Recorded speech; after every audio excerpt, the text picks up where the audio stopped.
Bonjour à tous, salut Tony. Salut Max, on est de retour pour une recette sucrée. Eh oui, on va du côté de la Bretagne, on va faire les fameux palais bretons. Ah, je pensais qu'on les avait fait, c'est bizarre, hein, je sais pas pourquoi. Non, on a fait les galettes bretonnes, c'est différent. Ah, Et oui, c'est pas pareil. Ça me parlait. Le palais, on va dire qu'il est beaucoup plus, entre guillemets, bourratif. Plus friable aussi, non? Oui, c'est un peu comme une pâte sablée, voilà, c'est vraiment excellent, très bon. Alors dis-moi, donc au niveau des ingrédients, qu'est-ce qu'on a 120 besoin? g de sucre, 220 g de farine, de la levure chimique, du sucre vanille, 3 jaunes d'œufs, alors de l'huile de coco si vous en avez, c'est on va dire entre guillemets facultatif. Nous on va rajouter 2 cuillères à soupe, d'accord? Si vous n'avez pas d'huile de coco, donc en fait au lieu de mettre, là on a à peu près 110 g de beurre, donc il faudra mettre 130 g de beurre. Voilà. Allez, ça va. Parce que la coco, elle va donner un petit parfum. C'est meilleur, toujours meilleur. C'est le petit plus. Hein. Donc ce qu'on va faire, on va commencer tout simplement par les jaunes et le sucre. C'est l'opération, ça s'appelle faire blanchir, tout simplement, parce qu'on va le fouetter pendant un bon petit moment jusqu'à ce que le mélange blanchisse. Donc sucre et les 3 jaunes. Allez, on est parti pour un tour.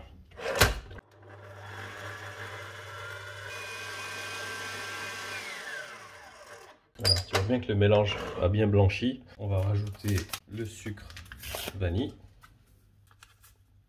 On va rajouter le beurre. Alors le beurre pas fondu, mais ramolli. Ok. Voilà, de préférence, faites-le sortir un petit peu à l'avance. Alors on va rajouter 2 petites cuillères de coco.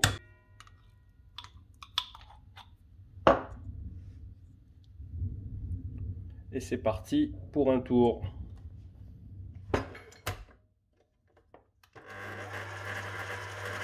Allez, pendant ce temps-là, on va rajouter une petite cuillère à soupe de levure. Allez, on mélange. On s'occupe de notre robot. On va changer le bras. Et on va mettre le bras, le K, le même que pour, tu sais, pour faire la pâte sablée. C'est un peu le même principe. Et on rajoute notre farine.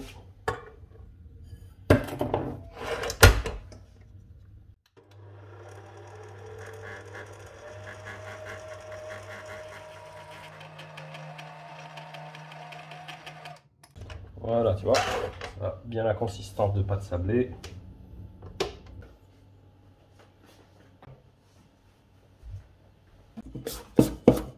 Allez, on va la mettre sur le plan de travail, on va la travailler en forme de boudin. Alors, on va fariner déjà le plan de travail pour pas que ça colle.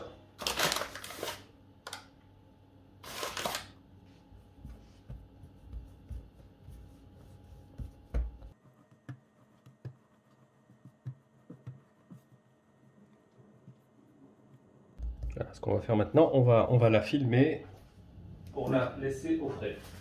Ça fait un moment que je la filme. Hein. Là, c'est moi qui filme. L'essentiel, c'est que le beurre durcisse, tu sais, à nouveau, parce que là, à ce stade-là, la pâte est trop molle. Voilà, on va bien la serrer. On va la laisser au frais au moins 1 heure pour qu'elle redevienne dure. Voilà, c'est parti pour au moins 1 heure. Voilà, si vous préparez la pâte vraiment à l'avance, genre le matin, même 2 heures, c'est mieux. Hein. Voilà, donc tu vois, on l'a laissé 1h30 à peu près. Il est bien dur, donc on pourra couper des tranches facilement. Voilà, surtout si vous faites cette recette en été, c'est comme c'est du beurre, ça se ramollit très vite. Donc, à mettre au frais, évidemment. Donc, ce qu'on va faire, on va couper des petites rondelles. L'idéal, ce serait que vous ayez un moule à muffins. Parce qu'en fait, tu sais que si tu mets par exemple ces rondelles directement sur la plaque, elles risquent de s'étaler. Donc voilà, on n'a pas l'effet du palais. Voilà, tout à fait. Voilà, donc soit vous avez un moule à muffins, soit tu sais, tu as des découpoirs comme ça. C'est pas mal. Voilà, si vous en avez plusieurs, voilà, vous mettez à l'intérieur la rondelle. Alors, on va couper. On va dire c'est la partie la plus délicate finalement. Oui, bon. La recette elle est facile à faire, mais voilà, il ne faut pas se manquer sur le format. En fait, tout simplement, on va les mettre comme ça. D'accord. Donc ça va Doublé de volume ou comment ça se passe? Ça va un petit peu. Hein. D'accord. Il y a un petit peu de levure. C'est pour ça que ça va rester légèrement sablé, tu vois. Et une dernière chose, préchauffer le four 170 degrés. Donc dès que vous avez fini la découpe du boudin, il faudra enfourner 15-20 minutes en surveillant, voilà, histoire qu'il soit bien doré, pas cramé surtout. Hein. D'accord, je te laisse finir et puis tu enfournes direct. Allez, à tout à l'heure. À tout à l'heure pour le final. Et voilà, après 20 minutes de cuisson, nos palais sont prêts à être dégustés. Regarde, ils sont pas jolis. Ah ouais, c'est comme ça qu'on les reconnaît. Ils sont bien aérés. On voit bien la texture qui caractérise le palais voilà, breton. Juste, tu vois, tu les retournes comme ça. Ouais, là, on les... Voilà, c'est typiquement le palais breton avec des bons œufs bien frais, du bon beurre. Tout est bio, c'est clair. Oui, on fait attention à ce qu'on mange. Il faut prendre de la matière première vraiment de qualité pour avoir de bons gâteaux. Ça donne envie, hein, un petit parfum de beurre, on le sent très bien. Ah, c'est surtout... Et le beurre, je pense que je ne l'ai pas précisé dans la recette, c'est du beurre demi-sel, hein, très important. Voilà. Et oui, c'est ce qui donne ce goût particulier des palais bretons. Alors si on remarque bien, j'ai fait une première partie donc avec des rondelles un peu plus épaisses, et j'ai fait une deuxième partie avec des rondelles un peu plus fines. Voilà, donc c'est vraiment selon votre envie, si vous préférez des palais plus épais ou des palais plus fins. Ouais, en plus ça me rappelle ceux du commerce, pour une fois. J'ai tendance à les comparer avec ceux du commerce. C'est vrai que comme ils sont pas très chers, on a tendance plutôt à les acheter que les faire. Ouais, mais honnêtement, vous allez vraiment voir la différence. Puis on va y gagner aussi. Même s'ils sont pas chers, ils restent chers. Tant que c'est du beurre, c'est vrai que le beurre, c'est pas de la margarine, ça a un coût.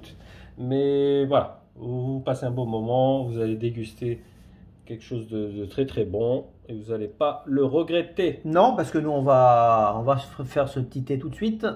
On va passer à table, on va déguster tout ça et puis on vous dit à très bientôt pour une recette salée dans quelques jours. Merci Max encore une fois pour cette recette réussie. N'hésitez pas à liker, commenter, on en a toujours besoin, ça nous fait toujours plaisir de vous lire.